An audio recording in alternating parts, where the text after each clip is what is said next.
নমস্কার, আজ আবার একটা ভিডিও নিয়ে হাজির। আজ ইস্টবেঙ্গলের ইউথ লিগের ম্যাচ রয়েছে। আন্ডার 18 এর যে ম্যাচ, মোহামেডান স্পোর্টিং এর বিরুদ্ধে এই ম্যাচ খেলতে নামবে ইস্টবেঙ্গলের আহ, মানে ছোট ছোট ছেলেরা। নিঃসন্দেহে অত্যন্ত গুরুত্বপূর্ণ এই ম্যাচ, মিনি ডার্বি। এর আগে ডার্বি ম্যাচ ইস্টবেঙ্গল জিতেছে, মোহনবাগানকে 2-0 গোলে হারিয়েছে।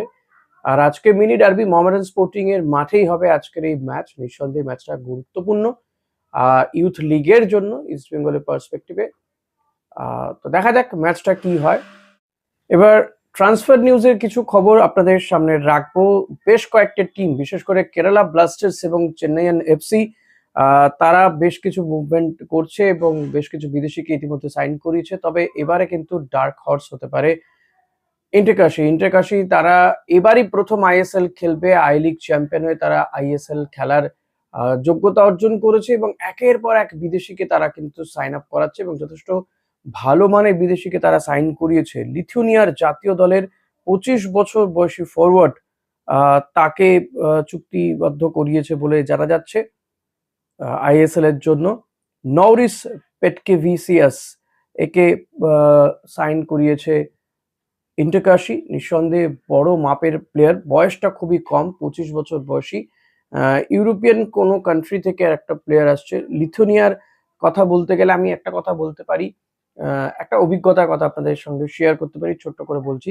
আমি যখন নিউজ টাইমে কাজ করি তখন প্রথম আমার শো করা শুরু হয় এবং প্রথম যে খেলার শোটা আমি করেছিলাম সেটা স্পেনের সঙ্গে এই লিথুনিয়ার ম্যাচের একটা মানে কি বলবো, প্রি কোয়ালিফাইং রাউন্ডের একটা ম্যাচ ছিল, রাতের বেলা ম্যাচ ছিল। দীপেন্দু বিশ্বাস ছিলেন আমার গেস্ট। তো তার সঙ্গে আমি সেই ওই ম্যাচে, মানে প্রি ম্যাচ, ওই ম্যাচটা আমরা দেখিয়েছিলাম নিউজ টাইমে। তো সেই ম্যাচটাকে কিন্তু আমরা, মানে আমি প্রথম সেই ম্যাচে শো করি, ম্যাচের মানে ডিসকাশন করি দীপেন্দু বিশ্বাসের সঙ্গে, প্রাক্তন ফুটবলার, যিনি এখন মোহামেডান টিমের কোচিং স্টাফের অন্যতম সদস্য দীপেন্দু বিশ্বাস। তো তার সঙ্গে প্রথম শো করা এবং প্রথম কোনো শো তে আবির্ভূত হওয়া আর কি, as a anchor. That was my first time. তো এই লিথুনিয়ার নামটা আমার কাছে স্মরণীয় থাকবে এবং স্পেনের সঙ্গে ম্যাচ ছিল। স্পেনের সেই টিকি টাকা ফুটবল, ইনিয়েস্তা, জাভি, এরা সব ছিল। তো লিথুনিয়ার প্লেয়ারটি বেশ কিন্তু সুন্দর চেহারা, ভালো হাইট, নওরিস পেটকেভিসিয়াস।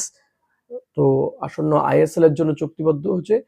শুধু ওই নয়, ইন্টারকাশি কিন্তু একের পর এক বিদেশি ফুটবলারদেরকে সাইন করিয়েছে। যথেষ্ট ভালো টিম হচ্ছে, ডার্ক হর্স হয়ে উঠতে পারে এবার কিন্তু ইন্টারকাশি। এরপর যদি আসি যে কেরালা ব্লাস্টার্স এর কথায়, কেরালা ব্লাস্টার ভিক্টর বেরতুমিউকে জয়েন করেছে। 33 বছর বয়সী এই সেন্টার ফরওয়ার্ডকে সাইন করিয়েছে কেরালা ব্লাস্টার্স। মোহামেডান স্পোর্টিং এর কথা বলতে হয়, মোহামেডান স্পোর্টিং এবার কোনো বিদেশিকে সাইন করাতে পারছে না তারা, যেহেতু ব্যান রয়েছে। তবে স্বদেশি ফুটবলার বা দেশীয় ফুটবলার দিয়েই তারা খেলবে এবং ইন্ডিয়ান স্কোয়াড নিয়ে তারা ঝাঁপিয়ে পড়বে। এই আইএসএল এ 13টা ম্যাচ তারা জেতার জন্যই লড়াই করবে। তো তারা একজন ফরওয়ার্ডকে, মণিপুরি ফরওয়ার্ডকে তারা সাইন করিয়েছে। বছর 20-র এই প্লেয়ার সোরাইসাম সাগর সিং মোহামেডান স্পোর্টিং এ সাইন করেছে মণিপুরি এই ফরওয়ার্ড। নিঃসন্দেহে মোহামেডান স্পোর্টিং এ জয়ের ক্ষেত্রে বা টিমে নতুন কিছু পদক্ষেপ, মানে নতুন করে টিমকে উজ্জীবিত করতে এই প্লেয়ারটির ভূমিকা কতটা থাকে সেদিকে নজর রাখতে হবে। বছর 20 বয়স প্লেয়ারটি। মোহামেডান স্পোর্টিং এ আশা করা যায় যে প্লেয়ারটি প্রায় প্রত্যেকটি ম্যাচেই সুযোগ পাওয়ার একটা সম্ভাবনা থাকছে তার, যে কারণে সেই মোহামেডান স্পোর্টিং এ এসছে। গেম টাইম পাওয়াটা ভারতীয় ফরওয়ার্ডদের জন্য খুবই প্রয়োজনীয়। তো এই সোরাইসাম সাগর সিং, দেখা যাক সে মোহামেডান স্পোর্টিং এ কতটা ভালো খেলতে পারে। আরেকটি প্লেয়ারের কথা বলবো, স্পেনীয় ফরওয়ার্ড ইনিগো মার্টিন। তাকে সই করিয়েছে চেন্নাইয়ান এফসি। চেন্নাই এফসি এই 26 বছর বয়সী স্ট্রাইকার স্পেন, মানে তার দেশ স্পেন ছাড়াও অ্যান্ডোরা ও জর্জিয়া ক্লাবে খেলেছেন। নিঃসন্দেহে বড় মুভ এক্ষেত্রে চেন্নাইয়ান এফসি।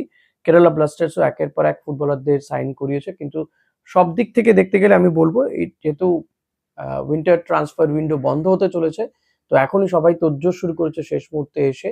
ইস্টবেঙ্গলও জেরিকে সাইন করিয়ে নিয়েছে এবং একজন বিদেশি ফরওয়ার্ডকে সাইন করিয়েছে, যদিও সে এখনো এসে পৌঁছনি। ইউসুফ ইজেজারি ফেব্রুয়ারি মাস থেকেই সে শুরু করে দেবে, আর তো একটা দুটো দিনের ব্যাপার। তো দেখা যাক, ভারতীয় ভিসার জন্য সে নাকি আবেদনও করেছে ইতিমধ্যে।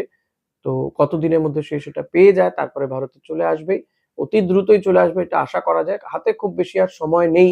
16ই ফেব্রুয়ারি ইস্টবেঙ্গল খেলতে নামছে এবং আজকে থেকেই কিন্তু ইস্টবেঙ্গল আইএসএল এর একেবারে স্পেসিফিক ভাবে আইএসএল এর প্রস্তুতির জন্য আজকে থেকে আবারও প্র্যাকটিসে নেমে পড়ছে। মাঝখানে 3-4 দিন ছুটি দিয়েছিলেন অস্কার ব্রুজো তার ফুটবলারদেরকে, যে কারণে আমরা দেখেছি যে মালয়েশিয়া চলে গিয়েছিলেন কেভিন সেভেলে, জয় গুপ্তারা। তো আজকে থেকে পুরো দমে আইএসএল এর জন্য প্র্যাকটিসে নেমে পড়ছে ইস্টবেঙ্গল এবং ইস্টবেঙ্গলের দেখা যাক যে আজকে জেরি জয়েন করে কিনা ইস্টবেঙ্গলের প্র্যাকটিসে, কারণ জেরি এমনিতেই ফ্রি প্লেয়ার রয়েছে এই রাইট উইঙ্গার। তো ইস্টবেঙ্গলের রাইট উইং এ নিঃসন্দেহে আর একটা অপশন বাড়লো এবং যথেষ্ট ভালো মানের ফুটবলার, শুধু রাইট নয় লেফট উইংয়েও খেলতে পারে জেরি, অ্যাটাকিং এ বেশ ভালো হেল্প করতে পারে। তো বিপিন সিং তো রয়েছে রাইট উইঙ্গার হিসেবে, জেরিও সেক্ষেত্রে একটা ফ্রেশ লেগ, বয়সটাও কম, নিঃসন্দেহে ভালো অপশন ইস্টবেঙ্গলের জন্য একটা অপশন হয়ে থাকলো জেরি, এবং ভবিষ্যতের জন্য বড় অ্যাসেট হয়ে উঠতে পারে জেরি, তার মধ্যে সেই ক্ষমতা রয়েছে। ইউসুফ ইজেজারি তার সঙ্গে তো 1+1 চুক্তি হয়েছে, আপনারা জানেন যে এই আইএসএল এ সে যদি 10টা গোল করতে পারে তো অটোমেটিক্যালি তার জন্য আর একটা বছরের চুক্তি থাকবে। তো দেখা যাক, আমি যতদূর তার ভিডিও দেখেছি যথেষ্ট ভালো লেগেছে, কিন্তু অনেকের মধ্যে উৎকণ্ঠা দেখা দিয়েছে যে কেন সে এখনো পর্যন্ত আসছে না ভারতে। তো জানেন যে ভিসার একটা বড় ব্যাপার, তো ভিসার এখনো তার হয়নি, কনফার্ম হয়নি। যখন সে ভিসাটা পেয়ে যাবে আমার মনে হয় তার আর ভারতে আসতে খুব বেশি সময় লাগবে না। ভিসাটার জন্য একটা সমস্যা হচ্ছে কোথাও গিয়ে। লেটস সি কতদিনের মধ্যে সেটা হয়, তবে এসে দিন 15 প্র্যাকটিস করে ভারতীয় পরিবেশে মানিয়ে কিন্তু তাকে নামতে হবে। নর্থ ইস্ট ইউনাইটেডের বিরুদ্ধে প্রথম ম্যাচ খেলবে ইস্ট বেঙ্গল। নর্থ ইস্ট যথেষ্ট ভালো টিম, আপনারা প্রত্যেকেই জানেন, এবং প্রথম ম্যাচে জয় দিয়েই কিন্তু ইস্ট বেঙ্গল শুরু করতে চায়, কারণ এবারে ইস্ট বেঙ্গল আইএসএল চ্যাম্পিয়ন হওয়ার অন্যতম দাবিদার। টিমটা যথেষ্ট ভালো balance team, through out the tournament, মানে অন্যান্য টুর্নামেন্ট গুলো থ্রু আউট দ্য সিজন ভালো খেলেছে ইস্ট বেঙ্গল, দুটো ফাইনালে পৌঁছেছে, একটাতে সেমিফাইনাল পর্যন্ত পৌঁছেছে, চ্যাম্পিয়ন হয়তো হতে পারেনি, বাট স্টিল ফাইনালে পৌঁছানোটাও কম বড় ব্যাপার নয়। তো সেই দিক থেকে দেখতে গেলে ইস্ট বেঙ্গল যথেষ্ট ব্যালেন্স টিম। এবার অ্যাটাকিং এ নিঃসন্দেহে ইউসুফ ইজেজারি কতটা বৈচিত্র্য আনতে পারে, কতটা গোল তুলে নিয়ে আসতে পারে, ভারতীয় স্ট্রাইকাররা তো রয়েছে।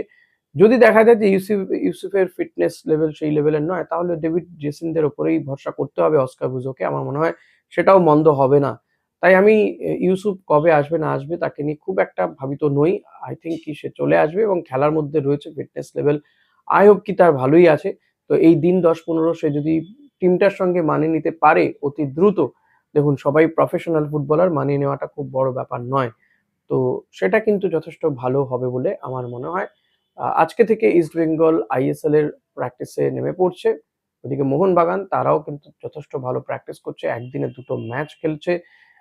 তারাও আইএসএল চ্যাম্পিয়ন হওয়ার জন্যই লড়াই করছে, কিন্তু একটা বিষয় যে মোহনবাগান আইএসএল চ্যাম্পিয়ন হলেও কিন্তু এএফসি খেলতে পারবে না, রানার আপ যারা হবে তারাই খেলবে।